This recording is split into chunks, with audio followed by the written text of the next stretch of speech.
వెండితెరపై వైవిధ్యమైన పాత్రలు పోషించే తమిళ స్టార్ రజనీకాంత్ అల్లుడు ధనుష్ కు అంతే విచిత్రమైన సమస్య ఒకటి వచ్చింది. కదిరిసాన్ అనే వ్యక్తి ధనుష్ తన కుమారుడేనంటూ భార్యతో కలిసి కోర్టును ఆశ్రయించడం ఇప్పుడు కోలీవుడ్ లో చర్చానీయాంశమైంది. జనరల్ గా ఇలాంటి సీన్లు సినిమాల్లోనే కనిపిస్తుంటాయి. అయితే ఇప్పుడు నిజ జీవితంలో అది ఒక పాపులర్ హీరోకి సంబంధించి ఇలాంటి సమస్య రావడం ఆసక్తికరమే. ఇప్పుడు ఈ సమస్య కోర్టుకు చేరడంతో ఈ విషయం సీరియస్ గా మారింది. ఈ కేసులో ధనుష్ మద్రాస్ హైకోర్టుకు కూడా హాజరయ్యాడు. ధనుష్ తల్లిదండ్రులు తామేనంటూ కదిరిసాన్ దంపతులు వేసిన పిటిషన్ పై స్పందించి కోర్టు ధనుష్ కు విచారణ కోసం రావాలని ఆదేశించింది. కోర్టు ఆదేశాల మేరకు విచారణకు హాజరయ్యాడు ధనుష్.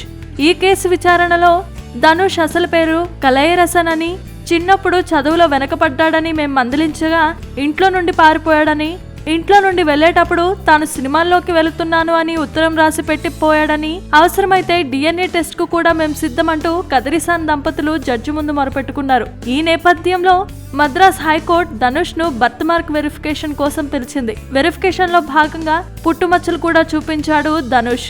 ఈ రోజు ఈ కేసులో తీర్పు రానుంది. మరి కోర్టు ఎలాంటి తీర్పు ఇస్తుందో అన్నది ఇప్పుడు అంతా ఆసక్తి నెలకొల్పింది. Please subscribe. Hi, it's me Purna. Please subscribe.